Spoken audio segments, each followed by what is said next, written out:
Hi hello నమస్తే welcome to my channel. By ఈ channel కొత్తగా చూస్తున్నట్టయితే ముందుగా సబ్స్క్రైబ్ చేసుకోండి. అలాగే నేను చెప్పేవాడు మాత్రం అందరికీ షేర్ చేయండి బా. అయితే రోజు మన టాపిక్ వచ్చేసి మన కూలీ సినిమా గురించి బా.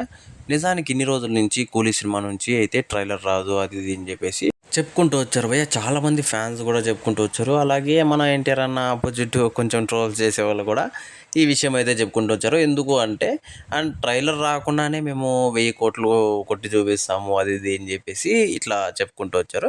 అయితే అదంతా పక్కన పెడితే ఇప్పుడైతే ట్రైలర్ డేట్ అయితే వచ్చింది భయ్య. నిజానికి ట్రైలర్ వచ్చి ఇంకా అద్భుతంగా ఉంటుంది అని చెప్పేసి నేనైతే అనుకుంటున్నాను. అయితే ట్రైలర్ వచ్చేసి మనకు ఆగస్ట్ 2వ తారీఖున అయితే ఇవ్వబోతున్నారు భయ్య. నాకు తెలిసినంత వరకు ఇప్పుడు దాకా అంటే మన లోకేష్ కనకరాజు గారి మేకింగ్ అంటే చాలా ఇష్టం ఉంటుంది. చాలామంది తెలుగు ఆడియన్స్కి అయితే అసలు ఆ మేకింగ్ కోసమే సినిమాకి పోదాంరా అన్న టైప్లో అనిపిస్తుంది భయ్య. అందులో ఎవరన్నా హీరో ఉన్ని ఆ మేకింగ్ కోసమే పోదాము అన్న టైప్లో అయితే లోకేష్ కనకరాజు గారిది అయితే ఉంటుంది భయ్య. అది మాత్రం పక్క. అయితే ఈ సినిమా మనకు వార్ 2 సినిమాకి ఆపోజిట్గా వస్తుందని చెప్పేసి మనందరికీ తెలిసిన విషయం భయ్య. నిజం చెప్పాలంటే ఆ టైంలో రాకుండా ఉండింటే ఏదో ఒక సినిమా డిఫరెంట్ టైంలో వచ్చింటే బాగుండేది అని చెప్పేసి నేనైతే అనుకుంటున్నాను. అంటే ఏ హీరోని కూడా ఇక్కడ మిస్ చేసుకోవడానికి లేదు, ఏ సినిమాను కూడా ఇక్కడ మిస్ చేసుకోవడానికి లేదు అని చెప్పేసి నేనైతే అనుకుంటున్నాను భయ్య.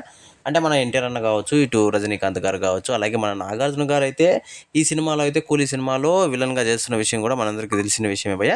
అయితే ఇలాంటి పరిస్థితుల్లో మనం అంటే పోటీ పడడం కంటే కొంచెం క్లారిటీగా ఇంకో రోజు వచ్చింటే బాగుండేదేమో అని నాకైతే అనిపించింది భయ్య. ఇంకోటి వచ్చేసి చాలా వరకు అసలు కూలీ సినిమా ట్రైలర్ అయితే ఒక రేంజ్లో ఉండబోతుందని చెప్పేసి మనందరికీ తెలిసిన విషయమే. ఎందుకంటే అసలు చెప్పాను కదా భయ్య, లోకేష్ కనకరాజు గారి మేకింగ్ ఎలా ఉంటుంది అంటే అసలు మనం చూసాము. ఒక విక్రమ్ కావచ్చు, ఒక ఖైదీ కావచ్చు, అలాగే మన వచ్చిన లియో కావచ్చు, అసలు వీటిలో వాళ్ళ మేకింగ్ అసలు అసలు మనకి అది రాదు అన్న టైప్లో అయితే ఆయన అయితే చేశాడు భయ్య.